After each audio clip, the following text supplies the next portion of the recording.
আজকের বিশেষ খবরে প্রথমেই পড়ছি শিরোনাম। গোপন সংবাদের ভিত্তিতে পুলিশ ও বিএসএফ যৌথভাবে অভিযানে 1.5 কোটি টাকার শুকনো গাঁজা সহ একজনকে আটক। এদিকে বিএসএফের মারে গুরুতর আহত এক কৃষক, ঘটনা সোনামুড়া থানাধীন সীমান্ত গ্রাম এনসি নগর এলাকায়। খয়েরপুর আর কে নগরস্থিত college of veterinary science and animal হাসবেন্ডারিতে স্মার্ট ক্লাসের উদ্বোধন করলেন মন্ত্রী সুধাংশু দাস। বিভিন্ন দাবি দাবা নিয়ে আশা কর্মীদের ডেপুটেশন। এক বাংলাদেশি সহ 2 পাচারকারী আটক। জমকালো অনুষ্ঠানের মধ্য দিয়ে শেষ হবে যুব উৎসব, উপস্থিত থাকবেন প্রখ্যাত সঙ্গীত শিল্পী শান। আমরণ অনশনে বসার 1 ঘণ্টার মধ্যে দিল্লির ফোন পেয়ে ছুটে গেলেন প্রদ্যুৎ। লোকসভা নির্বাচনকে সামনে রেখে কংগ্রেসের গুরুত্বপূর্ণ বৈঠক। বিভিন্ন সমস্যায় জর্জরিত দৃষ্টিহীনরা, তাই 7 দফা দাবি আদায়ের লক্ষ্যে বুধবার অল ত্রিপুরা ব্লাইন্ড অ্যাসোসিয়েশনের পক্ষ থেকে তথ্য ও সংস্কৃতি দপ্তরের অধিকর্তার নিক ডেপুটেশন প্রদান। দুঃসাহসিক ডাকাতি ধর্মনগরে, রক্তাক্ত মহিলা। বিএসএফ ও গ্রামবাসীর মধ্যে হামলা পাল্টা হামলায় আহত 5। 6 মাসের মধ্যে রাজ্যের 5 জেলায় গোশালা স্থাপন করা হবে বললেন সুধাংশু। এবং নিম্নমানের রাস্তার কাজের অভিযোগ তুলে ব্যাপক ক্ষোভ। দর্শক, শিরোনামের সমাপ্তি। বিস্তারিত সংবাদে যাওয়ার পূর্বে অবশ্যই চ্যানেলটি সাবস্ক্রাইব করুন। গোপন সংবাদের ভিত্তিতে পুলিশ ও বিএসএফ যৌথভাবে অভিযান চালিয়ে 1.5 কোটি টাকার শুকনো গাঁজা সহ একজনকে আটক করতে সক্ষম হল।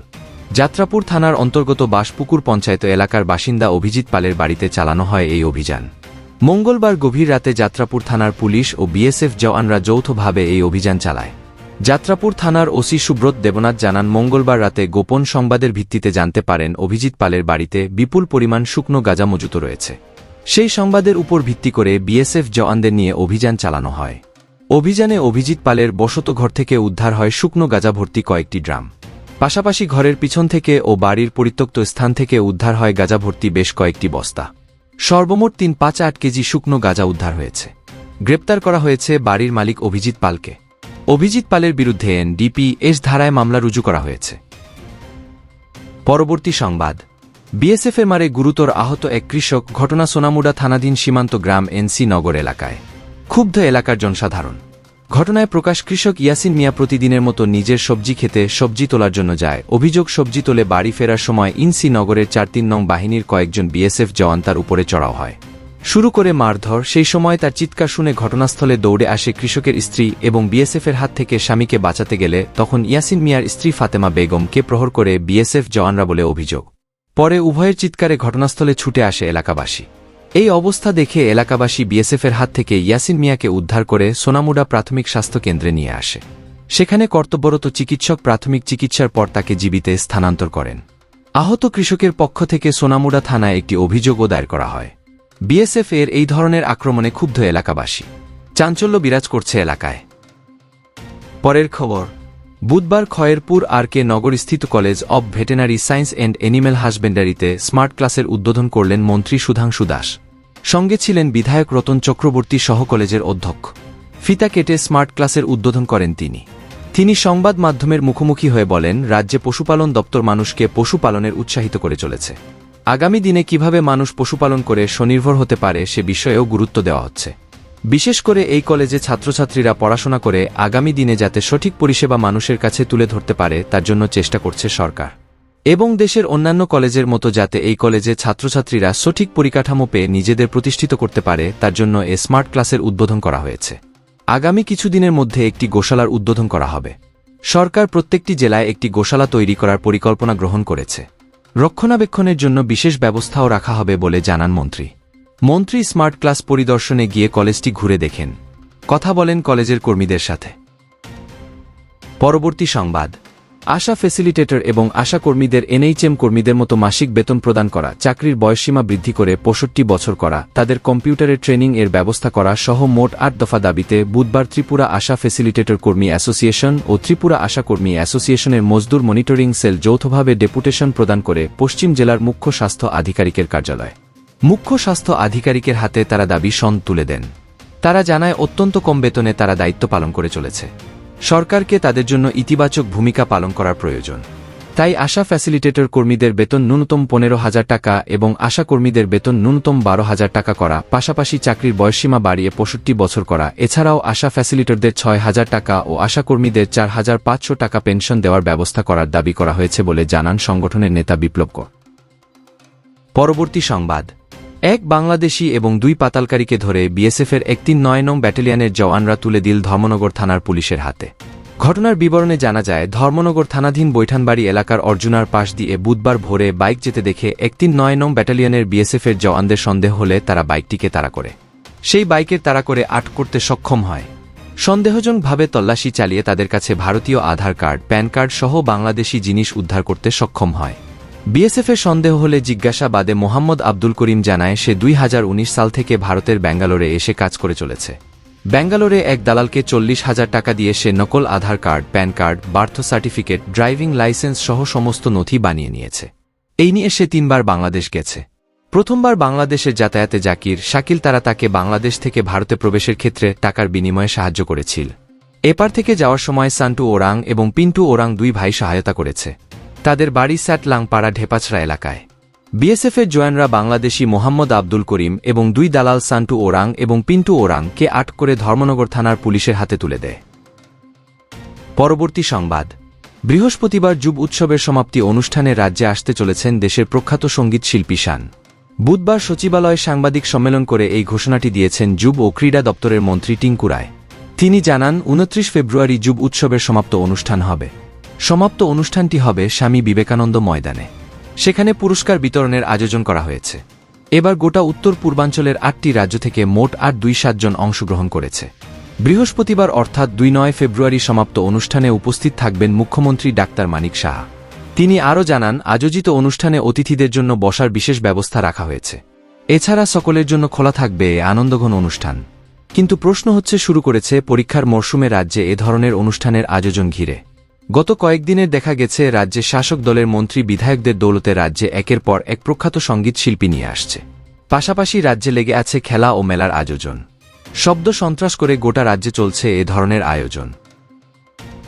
পরবর্তী সংবাদ। শাসক বিরোধী দোস্তি এবার প্রকাশ্যে। আমরণ অনশনে বসার 1 ঘণ্টার মধ্যে দিল্লির ফোন প্রদ্যুৎ কিশোর দেববর্মনকে। আর দিল্লি থেকে ফোন পেয়ে অনশন মঞ্চে উপস্থিত জনজাতিদের কথা অমান্য করে দিল্লি ছুটলেন তিপ্রা মথা দলের প্রাক্তন সুপ্রিমো প্রদ্যোৎ কিশোর দেববর্মন। দিল্লি যাওয়ার পূর্বে অনশন মঞ্চে দাঁড়িয়ে প্রদ্যোৎ কিশোর দেববর্মন জনজাতিদের আশ্বাস দেন, খালি হাত ও খালি পেটে দিল্লি যাচ্ছেন, খালি হাতে ফিরে আসবেন না। জানা যায়, দাবি আদায়ের লক্ষ্যে পূর্ব ঘোষণা মোতাবেক বরমুডার হাতাইকোতরে বুধবার সকাল থেকে অনশনে বসেন প্রদ্যোৎ কিশোর দেববর্মন। উপস্থিত ছিলেন দলের অন্যান্য নেতৃত্বরা। প্রদ্যোৎ কিশোর দেববর্মন অনশন মঞ্চে ভাষণ দেওয়ার সময় কেন্দ্রীয় সরকারের পক্ষ থেকে ফোন করে প্রদ্যোৎ কিশোর দেববর্মনকে আলোচনার জন্য দিল্লি ডাকা হয়। দিল্লি থেকে ফোন পেয়ে অনশন মঞ্চ ত্যাগ করে দিল্লির উদ্দেশ্যে রওনা হন তিনি। অনশন মঞ্চ ত্যাগ করার আগে তিনি দলের কর্মী সমর্থকদের উদ্দেশ্যে বলেন, খালি হাত আর খালি পেটে দিল্লি যাচ্ছেন, কিন্তু খালি হাতে ফিরবেন না। দাবি আদায়ের পর খালি পেটে রাজ্যে ফিরে এসে সকলের সাথে খাবার খাবেন। প্রদ্যোৎ কিশোর দেববর্মন এই দিন অনশন মঞ্চে উপস্থিত জনজাতিদের কথা এক প্রকার অমান্য করে দিল্লি ছুটে যান। পরবর্তী সংবাদ। শাসকের বিরুদ্ধে বিভিন্ন ইস্যু তুলে ধরে লোকসভা নির্বাচনে জনগণের কাছে পৌঁছাতে চাইছে প্রদেশ কংগ্রেস। বুধবার প্রদেশ কংগ্রেসের নবনিযুক্ত ব্লক সভাপতি ও জেলা সভাপতিদের নিয়ে আসন্ন লোকসভা নির্বাচনকে সামনে গুরুত্বপূর্ণ বৈঠক অনুষ্ঠিত হয়। প্রদেশ কংগ্রেস ভবনে অনুষ্ঠিত হয় গুরুত্বপূর্ণ বৈঠক। বৈঠকে উপস্থিত ছিলেন প্রদেশ কংগ্রেস সভাপতি আশিস কুমার সাহা সহ অন্যান্যরা। প্রদেশ কংগ্রেস সভাপতি আশিস কুমার সাহা জানান, 6 মার্চ আগরতলা টাউন হলে প্রদেশ কংগ্রেসের কর্মী সম্মেলন অনুষ্ঠিত হতে যাচ্ছে। সেই কর্মী সম্মেলনকে সাফল্যমণ্ডিত করার লক্ষ্যে এই দিন দলের জেলা ও ব্লকস্তরের সভাপতিদের নিয়ে গুরুত্বপূর্ণ বৈঠক করা হয়েছে। লোকসভা নির্বাচনকে সামনে রেখে দলের নিচু স্তরের কর্মীদের মতামত নেওয়া হবে বলে জানান তিনি। তবে ইতিমধ্যে দলে ভাঙা ঘরের খেলায় মেতেছে কর্মী সমর্থকরা। বহু কর্মী দল ছেড়ে যেমন চলে গেছে, তেমনি দলে যোগদান করছে অনেক কর্মী সমর্থক থেকে শুরু করে বহু নেতৃত্ব। কিন্তু সময়োপযোগী সিদ্ধান্তের কারণে কংগ্রেস চরম দুর্বলতায় বর্তমানে অবস্থান করছে বলে রাজনৈতিক বিশেষজ্ঞ মহলের অভিমত। কারণ দলের লোক দলের নেতৃত্বকে ভালো বলছে না। গোষ্ঠী কোন্দল চলছে দলের অন্দরে। পরবর্তী সংবাদ। বিভিন্ন সমস্যায় জর্জরিত দৃষ্টিহীনরা। তাই 7 দফা দাবি আদায়ের লক্ষ্যে বুধবার অল ত্রিপুরা ব্লাইন্ড অ্যাসোসিয়েশনের পক্ষ থেকে তথ্য ও সংস্কৃতি দপ্তরের অধিকর্তার নিক ডেপুটেশন প্রদান করা হয়। প্রতিবন্ধী ব্যক্তির অধিকার আইন 2016 অনুযায়ী দৃষ্টিহীন প্রতিবন্ধী কর্মীদের জন্য বসার ঘর, ডেস্ক এবং টয়লেটের অ্যাক্সেসযোগ্যতা নিশ্চিত করা, দৃষ্টিহীন প্রতিবন্ধী শিল্পীদের দপ্তর কর্তৃক আয়োজিত বিভিন্ন অনুষ্ঠানে অংশগ্রহণের সুযোগ প্রদান সহ মোট 7 দফা দাবি আদায়ের লক্ষ্যে এই ডেপুটেশন প্রদান করা হয়। অল ত্রিপুরা ব্লাইন্ড অ্যাসোসিয়েশনের এক সদস্য সাংবাদিকদের মুখোমুখি হয়ে তাদের 7 দফা দাবিগুলি তুলে ধরেন। পরবর্তী সংবাদ। মঙ্গলবার রাতে ধর্মনগর শহর সংলগ্ন কামেশ্বর গ্রাম পঞ্চায়েতের রাধারমন আশ্রম সংলগ্ন এলাকায় জয়ন্ত দাশগুপ্তের বাড়িতে দুঃসাহসিক ডাকাতির ঘটনা ঘটে। ঘটনার বিবরণে জানা যায়, জয়ন্ত দাশগুপ্তের মা সবিতা দাশগুপ্ত একটা ঘরে একা থাকেন এবং ছেলে জয়ন্ত আলাদা ঘরে থাকেন। আনুমানিক রাত 2টা নাগাদ সবিতা দেবী আচমকা চিৎকার শুরু করে বলে কাল থেকে কানে নিয়ে যাচ্ছে ডাকাতের দল। তারপর ডাকাতের দল সবিতা দেবী ডান দিকের গালে দা দিয়ে আঘাত করে এবং মুখে কালো কাপড় বাঁধা ডাকাতের দল হুমকি দিয়ে চিৎকার করলে ছেলেকে মেরে ফেলবে এই বলে তার কানের, গলার চেইন এবং হাতের আংটি নিয়ে নেয়। পাশাপাশি দা দিয়ে বাহাতে ক্রমাগত মারতে থাকে বলে অভিযোগ। ছেলে জয়ন্ত জানায়, ডাকাত চলে যাওয়ার পর তার মা তাকে ফোন করে জানায়, কিন্তু দরজা বাইরে থেকে বন্ধ থাকায় সে ঘর থেকে বের হতে পারেনি। তারপর তাদের চিৎকার শুনে আশেপাশের লোকজন ছুটে আসে। ঘটনা সম্পর্কে জেলা পুলিশ সুপার ভানুপদ চক্রবর্তী জানান যে দা দিয়ে সবিতা দেবীকে আঘাত করা হয়েছে সেই দা তাদের ঘরেই ছিল। পুলিশ সম্পূর্ণ ঘটনা তদন্ত করছে। যারা এই ঘটনার সাথে জড়িত তাদের দ্রুত জালে তুলতে সক্ষম হবে বলে আশা ব্যক্ত করেন তিনি। পরের খবর। পাচার বাণিজ্যকে কেন্দ্র করে বিএসএফ ও গ্রামবাসীর মধ্যে হামলা পাল্টা হামলা। ঘটনা মঙ্গলবার গভীর রাতে কমলাসাগর বিধানসভা কেন্দ্রের মতিনগরে। এই ঘটনাকে কেন্দ্র করে 2 জন বিএসএফ জওয়ান এবং 3 জন গ্রামবাসী আহত হয়েছে। তবে যে গাঁজা পাচারকে কেন্দ্র করে এই ঘটনা ঘটেছে সেই গাঁজাগুলি উদ্ধার করতে সক্ষম হয় বিএসএফ। আহতরা হল সাজেদা বেগম, বয়স 60 বছর, ফিরোজা বেগম, বয়স 52 বছর, রবিউল আওয়াল, বয়স 26 বছর এবং আসিফ উদ্দিন, বয়স 17 বছর। এলাকার এক মহিলা জানান, মঙ্গলবার সন্ধ্যায় এলাকায় চিৎকার চেঁচামেচি শুনে ওনারা ঘর থেকে বের হন, কিন্তু তখন কোনো কিছু দেখতে পাননি। পরে ওনারা রাতের খাবার খেয়ে ঘুমিয়ে যান। রাতের বেলায় ওনার ছেলে ঘর থেকে প্রাকৃতিক কাজ সারতে বের হয়। তখন ফের একবার চিৎকার শুনতে পান। চিৎকার শুনে ঘর থেকে বেরিয়ে দেখতে পান ওনার ছেলেকে মারধর করছে বিএসএফ জওয়ানরা। তখন এগিয়ে যায় বাড়ির মহিলারা। মহিলাদের উপরও বিএসএফ জওয়ানরা আক্রমণ চালিয়েছে বলে জানান তিনি। পরবর্তী সংবাদ। বুধবার পশু প্রতিপালনের উপর রাজধানীর মুক্তধারা অডিটোরিয়ামে এক অনুষ্ঠানের আয়োজন করা হয়। আয়োজিত অনুষ্ঠানে পশু প্রতিপালনের উপর বিভিন্ন নিয়মকানুন সহ বিস্তারিত অবগত করা হয়।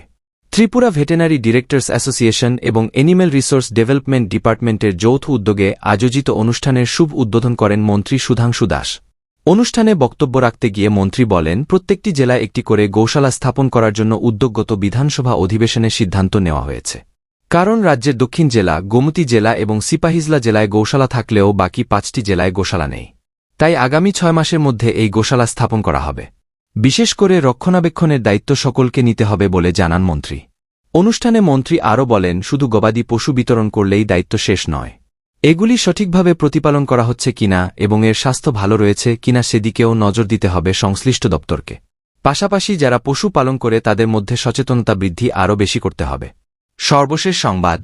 বিধায়িকার আশ্বাসের পরেও নিম্নমানের রাস্তার কাজ চলছে মধুপুর থেকে হরিহরদুলা রাধানগর এলাকায়। দপ্তরের উদাসীনতায় ক্ষোভ সৃষ্টি হয়েছে এলাকাবাসীর মধ্যে। ঘটনার বিবরণে জানা যায়, দীর্ঘ 35 বছর পর মধুপুর থেকে হরিহরদুলা রাধানগর যে রাস্তাটি সংস্কারের উদ্যোগ নেওয়া হয়েছে তাতে দুর্নীতি হয়েছে। বিশালগড় পূর্ত দপ্তরের পক্ষ থেকে দায়িত্ব দেওয়া ঠিকাদারের বিরুদ্ধে কোনো ব্যবস্থা গ্রহণ করা হচ্ছে না। এলাকার জনগণের অভিযোগ, কাজের শুরু থেকেই নিম্নমানের কাজ করে আসছে ঠিকাদারের অধীনে থাকা শ্রমিকরা, যার পরিপ্রেক্ষিতে এলাকার জনগণ প্রথমে রাস্তাটির কাজ বন্ধ করে দেয়। পরবর্তী সময়ে উচ্চপদস্থ আধিকারিক থেকে এলাকার বিধায়িকা এসে জনগণের সঙ্গে কথা বলে আশ্বাস দেন কাজ সঠিকভাবে করা হবে, কিন্তু তারপরও চলছে নিম্নমানের কাজ। আজকের বিশেষ খবরের সমাপ্তি।